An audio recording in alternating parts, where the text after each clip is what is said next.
It's one of those foundational questions of our faith. Do we believe that God is here with us, active in our lives and in our communities? Or do we not?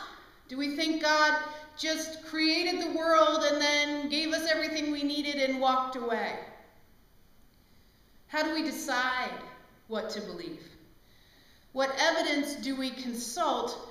And if we believe that God is among us, how does that change how we look at the world we live in, the signs of our times?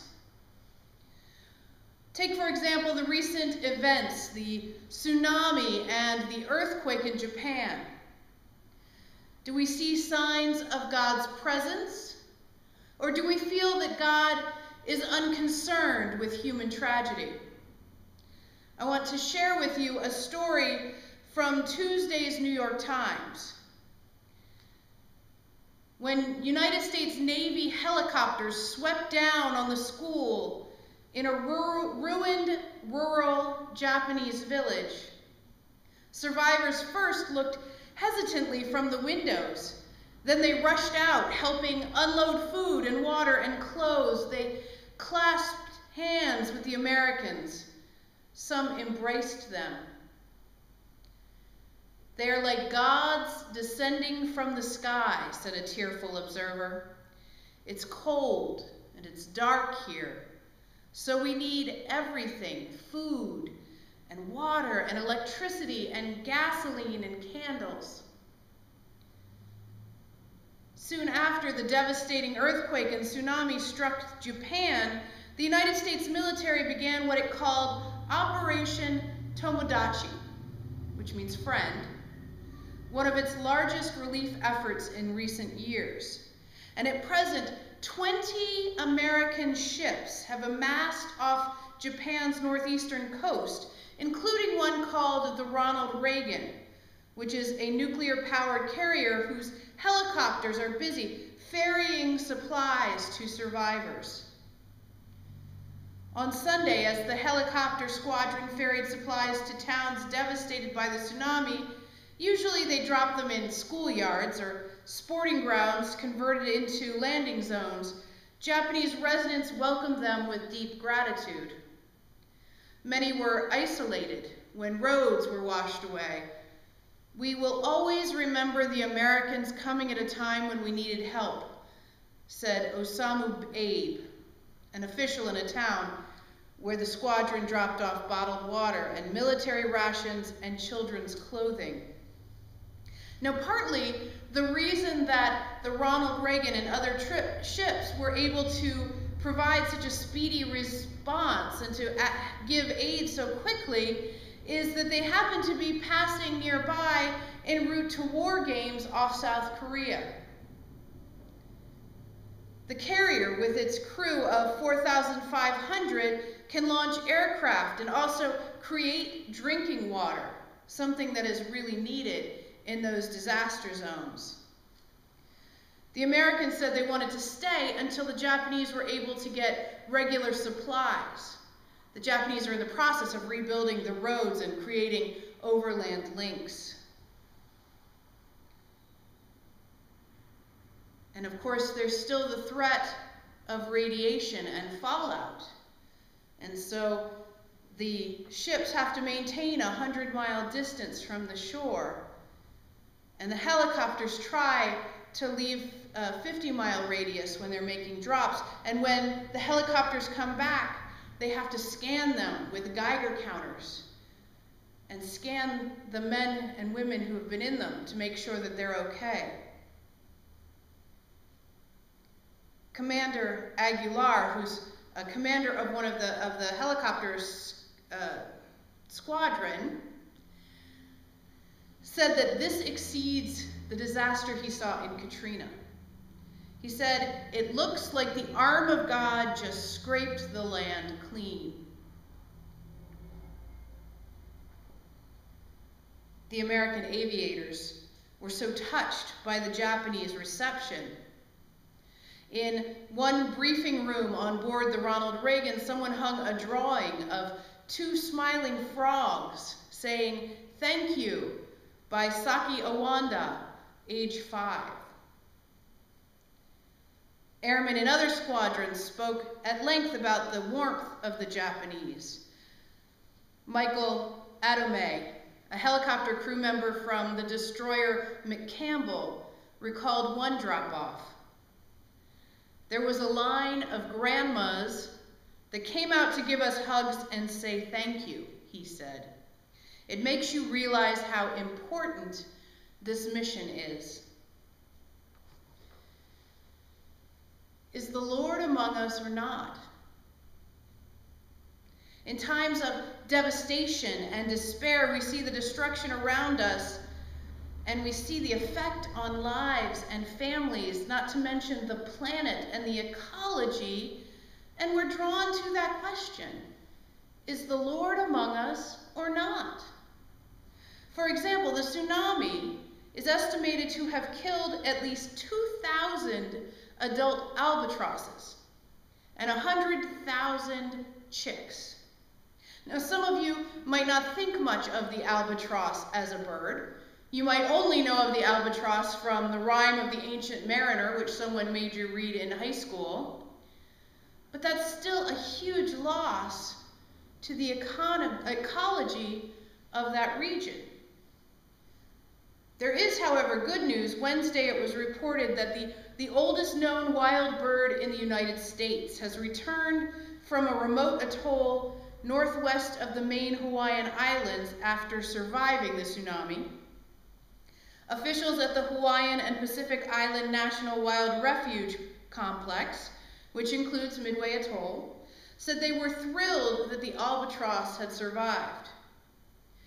And the albatross, whose name is Wisdom, is more than 60 years old and still producing chicks. Is the Lord among us or not?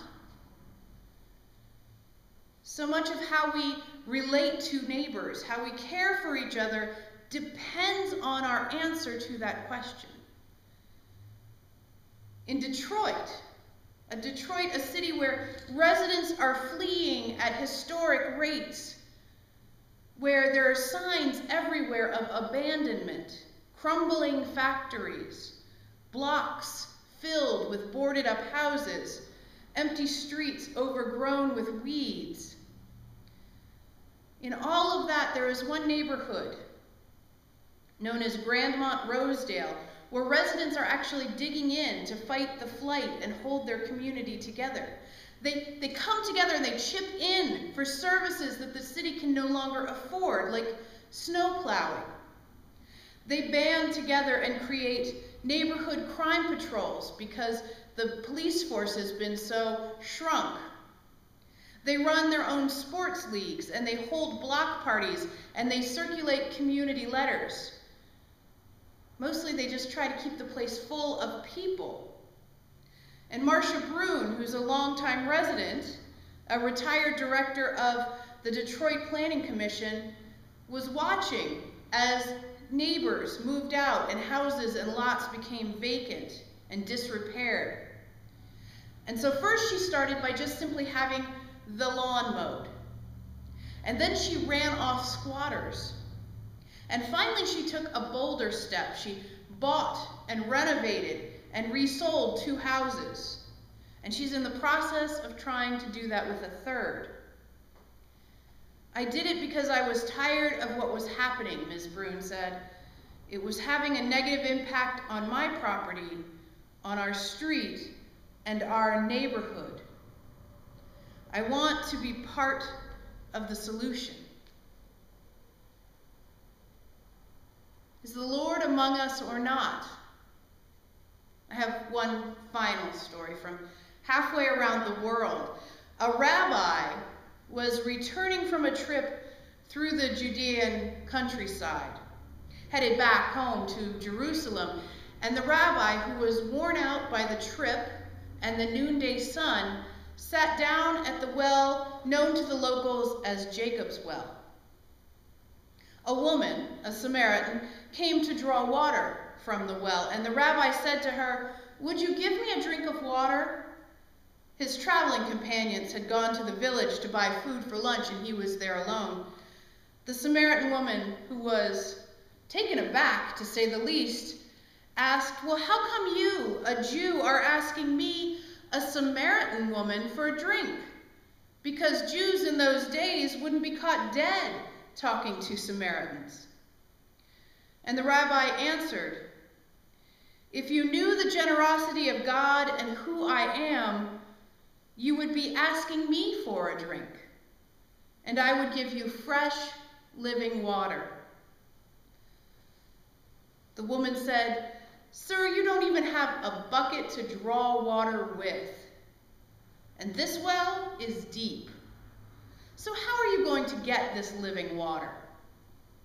Are you a better man than our ancestor Jacob, who dug this well and drank from it, he and his sons and his livestock, and passed it down to us?"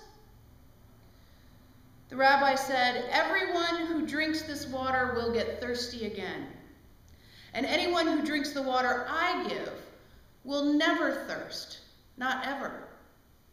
The water I give will be an artesian spring within, gushing fountains of endless life." The woman said, "Give me this water so I won't ever get thirsty and won't ever have to come back to this well again." And he said, "Go call your husband and then come back." "I have no husband," she said. "That's nicely put, I have no husband. You had 5 husbands, and the man you're living with now isn't even your husband. You spoke the truth there, that's sure." "Oh, so you're a prophet. Well, tell me this. Our ancestors worshiped God at this mountain, but you Jews insist that Jerusalem is the only place to worship, right?" "Believe me, woman, the time is coming when you Samaritans will worship the Father neither here on this mountain nor there in Jerusalem. You worship guessing in the dark. We Jews worship in the clear light of day. But God's way of salvation is made available through the Jews. But the time is coming. It has in fact already come when what you are called will not matter, and where you go to worship will not matter. It's who you are and the way you live that counts before God. Your worship must engage your spirit in the pursuit of truth. That's the kind of people that the Father is looking for. Those who are simply and honestly themselves before him in worship. God. God is sheer being itself, spirit. Those who worship him must do it out of their very being, their spirits, their true selves in adoration.